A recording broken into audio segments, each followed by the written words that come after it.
السلام علیکم معزز ناظرین، ویلکم ٹو مائی چینل۔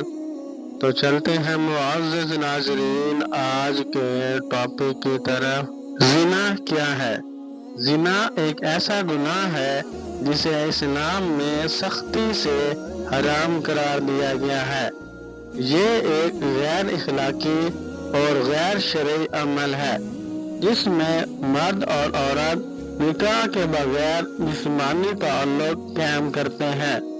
قرآن اور حدیث میں زنا کو ایک بڑا گناہ کہا گیا ہے اور اس پر سخت وعیدیں بیان کی گئی ہیں۔ اس مضمون میں ہم زنا کی تعریف اور اس کے نقصانات کے بارے میں بیان کریں گے۔ زنا کی تعریف۔ لفظ زنا عربی زبان کا لفظ ہے جس کا مطلب غیر شرعی اور ناجائز جسمانی تعلق قائم کرنا ہے۔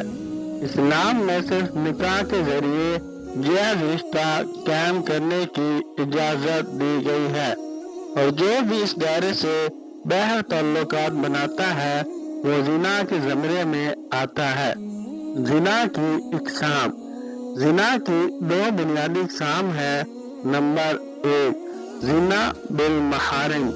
جب کوئی شخص اپنے قریبی رشتہ دار محرم کے ساتھ ناجائز تعلق قائم کرتا ہے تو یہ سب سے سنگین اور شدید ترین گناہ سمجھا جاتا ہے۔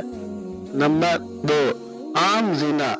جب کوئی غیر محرم مرد اور عورت بغیر نکاح کے جنسی تعلق قائم کریں۔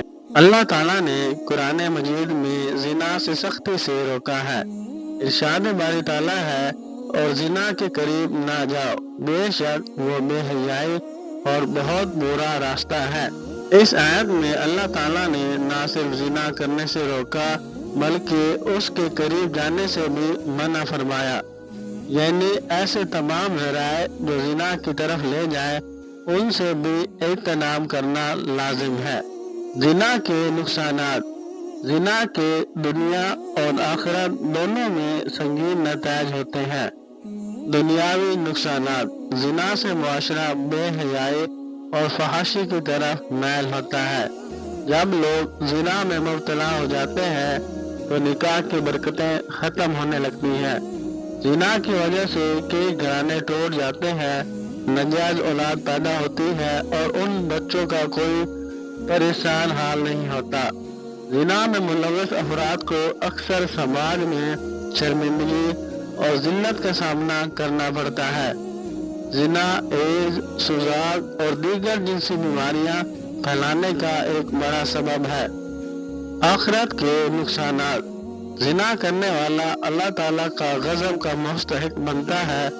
حدیث کے مطابق زانیوں کو قبر میں سخت عذاب دیا جاتا ہے۔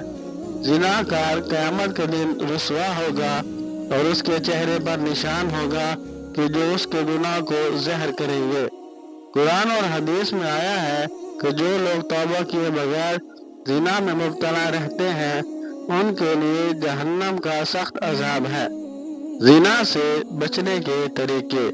ایسے لوگوں کے ساتھ رہیں جو دین پر عمل کرتے ہیں اور گناہ سے بچنے کی ترغیب دیتے ہیں۔ قرآن مجید میں آیا ہے، مسلمان مردوں سے کہو کہ وہ اپنی نگاہیں نیچی رکھیں اور اپنی شرمگاہوں کی حفاظت کریں۔ نبی اکرم صلی اللہ علیہ وسلم نے فرمایا، نکاح میری سنت ہے، جو اس سے منہ موڑے وہ ہم میں سے نہیں۔ نماز، روزہ، قرآن مجید کی تلاوت اور اللہ تعالیٰ سے مدد مانگنے سے زنا سے بچنے میں مدد ملتی ہے۔